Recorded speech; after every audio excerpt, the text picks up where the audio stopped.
Let's talk transfer scholarships.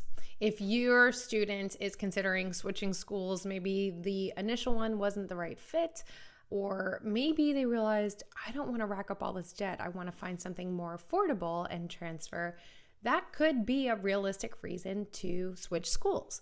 The only thing is that when a student transfers from university to university, their financial aid package is going to change, of course. Now, this admissions process for a transfer student differs from that of a senior in high school because they already have college credits, which also means that they may not have access to the amount of funding that a senior applying as a brand new student would have.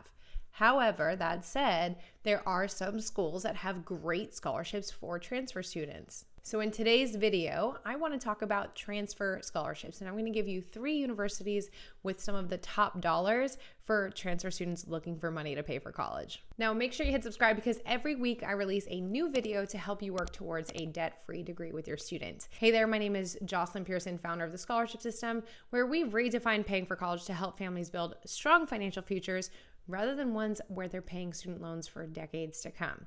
Now, scholarships are our bread and butter, so I love this topic because scholarships are money that we don't have to pay back. In fact, we've helped families secure well over $13 million to date, and that doesn't include the free ride, the 6 figures that I was able to get. Now, just a quick note, this is for U.S. citizens and residents, not international students.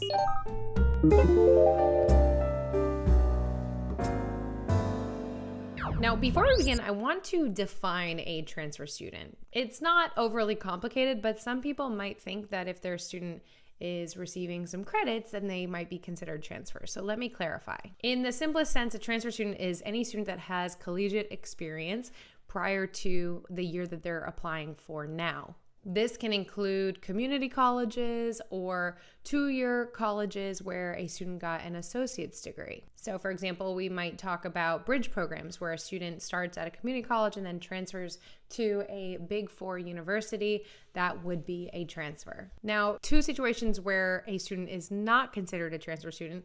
One would be if a student finishes a bachelor's degree and then wants to do, say, another new fresh start degree, or if they're going into a master's program. That would not be considered a transfer. It would be considered a brand new student enrollment. The other exception to this is if a student is getting AP or IB classes. We talk a lot about those in our sister program, Debt Free Degree Lab, where we come up with different strategies outside of scholarships to help pay for college. So getting those college credits is a huge way to cut off what we are paying for the bill.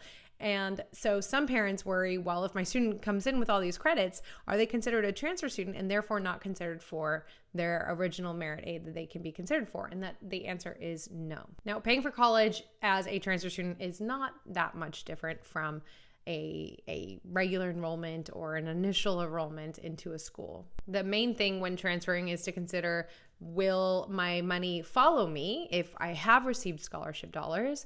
And when I apply, will they give me any kind of aid at the new school? Otherwise, we still want to do FAFSA and the whole paying for the bill process won't change. Now, that said, if a student is transferring and they're going to lose money, or if your student might transfer down the road, we should absolutely be applying to private scholarships. A lot of times, as long as it's one accredited school to another accredited school, those scholarships can follow a student unless it specifically states the school they're going to, which actually is pretty rare. So that said, if you are struggling or if you want to learn how to help your student find private scholarships outside scholarships that they can secure, then check out my free training. It's thescholarshipsystem.com/free training, or you can click on the link in the description. Any resources I'm going to mention will be linked down below, but that's a 1-hour training where I'll show you exactly where to find legitimate scholarships with less competition that are not school specific. Okay, but let's get into school specific transfer scholarships now. So I have 3 universities for you. The first one is Johnson & Wales, which you can go to jwu.edu. And they actually offer up to $20,000. Now, one of the best parts about Johnson & Wales is actually that they don't necessarily have a cutoff for transfer students. You can apply up until 30 days, they recommend, 30 days out from enrollment. So we don't want to apply a day before school starts, but you don't necessarily have to apply a whole year in advance. A second school is Bridgewater College. So this is actually a small liberal arts school that offers quite a bit of money. It has some of the best scholarships for transfer students specifically. This includes scholarships solely based on GPA, which we call automatic merit aid. So this is where we can see the numbers and we know, okay, if my student has that GPA, we get that money. Those are great because you can really rely on that money. Now, even students with well under a 4.0 can get some money. In fact, they have one scholarship for $1,500 for a 2.79 GPA. Now, another one of their scholarships is their Presidential Merit Scholarship. Now, this one is competitive. So a student has to have at least 24 credit hours and a 3.9 GPA or higher. And then they will have to apply for this scholarship. But this award equals full tuition, and they can receive that up to 6 semesters. Now, the only stipulation is that a student would have to remain as a part of their honor college. But either way, this is a fantastic opportunity for a student that's pretty competitive. Maybe they are a top student, but they chose a school that they had to borrow a lot of money, and then after the first year, they realized, okay, I don't want to do that. This might be a great opportunity where they could get a good scholarship for transferring. Okay, the third school is Roberts Wesleyan University. This is way up north in cold region, Rochester, New York. I don't know about you, but I went to school in the South. I don't think I could do this now, but if that's okay for your student, then this could be a good opportunity if they're looking for transferring. They actually promote themselves as a transfer-friendly university. So they have actually a Dean Scholarship Award that is up to $18,000 per year, which is a good chunk. And they award this to recipients who have character that aligns with their goals, with their mission, which we often talk about in the scholarship system, aligning to the organization we're applying to.